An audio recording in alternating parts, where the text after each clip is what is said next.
एक सेकंड के लिए सोचो, क्लास 11th कब था और क्या आपने ये फील किया कि सिलेबस बहुत ज्यादा था, कुछ समझ नहीं आया और मार्क्स देखने पर दिल बैठ गया। अब क्लास 12th की बारी है और डर लग रहा है कि अब क्या होगा। तो ये वीडियो सिर्फ और सिर्फ आपके लिए बना। आज हम बात करेंगे उन स्टूडेंट्स की जिन्होंने क्लास 11th में स्ट्रगल किया और अब क्लास 12th में कमबैक करना चाहते हैं। सबसे पहले एक बात कहना चाहता हूँ, जो हुआ उसके लिए आप खुद को मत कोसो। क्लास 11th इंडिया की सबसे अंडररेटेड क्लास है। सिलेबस एकदम नया, सब्जेक्ट एकदम टफ और कोई प्रॉपरली गाइड भी नहीं करता। मोस्ट ऑफ द स्टूडेंट्स को पता ही नहीं होता क्या पढ़ना है और कैसे पढ़ना है। आप अकेले नहीं हैं जिसे क्लास 11th में मुश्किलें आई। बहुत सारे लोग जो आज सक्सेसफुल हैं उन्हें भी क्लास 11th में बहुत मुश्किलें आई थी। जो मैटर करता है वो यह है कि आप अभी यहाँ हो और आप चेंज करना चाहते हैं, यही काफी है शुरुआत के लिए। मैं आपको सच बोलूंगा, क्लास 12th मुश्किल होगी क्योंकि बोर्ड का एग्जाम और सिलेबस बहुत ब्रॉड है। लेकिन ये भी सच है, क्लास 12th प्रिडिक्टेबल है। सिलेबस फिक्स है, पैटर्न फिक्स है, एनसीईआरटी फिक्स है। अगर स्ट्रेटेजी से चलोगे तो 90% तक इजीली स्कोर कर सकते हो। स्केर्ड होने की जरूरत नहीं है, प्रिपेयर होने की जरूरत है। पहला और सबसे इंपॉर्टेंट टिप, क्लास 11th के गैप्स को पहचानो और उन्हें फिल करो। क्लास 12th की फिजिक्स में न्यूटन के लॉज आते हैं जो कि क्लास 11th का पार्ट है, और मैथ्स में इंटीग्रेशन आते हैं जो कि क्लास 11th का फंक्शन, उसका बेसिक है।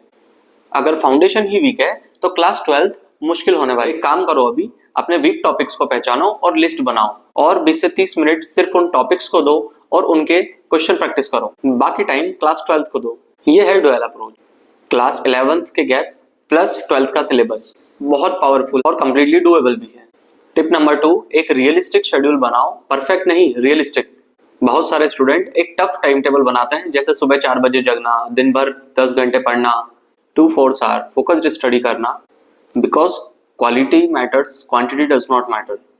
एक टेक्निक है प्रोमोडोरो। 25 मिनट फुल फोकस्ड होकर पढ़ो, मोबाइल साइड में रखो और फिर 5 मिनट का ब्रेक लो। यह एक प्रोमोडोरो है। 4 बार इसको रिपीट करो और उसके बाद 40 मिनट का लॉन्ग ब्रेक। एक सिंपल पेपर पर अपना वीकली प्लान बनाओ, उसके बाद 6 डेज फॉलो करो। टिप नंबर 3, एनसीईआरटी सबसे पहले, बाकी सब बाद में। बोर्ड एग्जामिनेशन में 80 से 85% क्वेश्चंस सीधे एनसीईआरटी से आते हैं। अगर आपने एनसीईआरटी अच्छे से पढ़ ली तो पासिंग गारंटी, एंड और अच्छे से पढ़ ली तो 90% पक्के। अब हम सब्जेक्ट वाइज बात करते हैं। फिजिक्स की थ्योरी समझो, डेरिवेशंस को लिख लिख कर सॉल्व करो और प्रैक्टिस करो। कॉपी पेस्ट नहीं, एग्जाम में लिखना पड़ेगा। मैथ्स रोज सॉल्व करो, सिर्फ समझने से बात नहीं बनेगी। 8 से 10 क्वेश्चन रोज सॉल्व करो। केमिस्ट्री में रिएक्शंस एंड इक्वेशंस को समझने के लिए निमोनिक्स बनाओ। बायोलॉजी में डायग्राम्स बनाओ, फ्लो चार्ट बनाओ एंड माइंड मैप्स बनाओ और प्रोसेस को विजुअलाइज करो। टिप नंबर 4, सिर्फ पढ़ना ही नहीं, लिखने की भी प्रैक्टिस करो।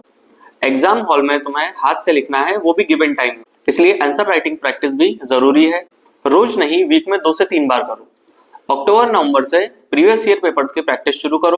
टाइम सेट करो, लिख कर प्रैक्टिस करो और वापस चेक करो। गलती होगी, वो नॉर्मल है। पहले लिखो, फिर उसको चेक करो कहां पढ़ चुका, और फिर उसके बाद वापस लिखकर प्रैक्टिस। यही इंप्रूवमेंट है। जो स्टूडेंट प्रैक्टिस पेपर सॉल्व करते हैं वो स्टूडेंट एग्जाम के फॉर्मेट से नहीं डरते, जिसका पता होना भी हमें बहुत जरूरी है। अब मैं आपको एक बात कहना चाहता हूँ, क्लास 11th में जो हुआ उसे भूल जाओ। क्लास 12th अभी शुरू हुआ है और ये आपका चैप्टर है और आपको अपने हाथों से लिखना है। एक दिन में कुछ नहीं बदलेगा, लेकिन एक एक दिन की मेहनत 1 महीने में फर्क दिखाएगी, 3 महीने में ज्यादा फर्क और 1 साल में रिजल्ट जिसके लिए आप मेहनत कर रहे हो। तुम कैपेबल हो, तुम वर्थी हो, बस उठना है आज से। अगर ये वीडियो आपको हेल्पफुल लगी तो लाइक करो और अपने क्लासमेट के साथ, और कमेंट्स में बताओ क्लास 12th का कौन सा टॉपिक आपको टफ लगता है। मैं कोशिश करूंगा नेक्स्ट वीडियो में वही टॉपिक कवर हो।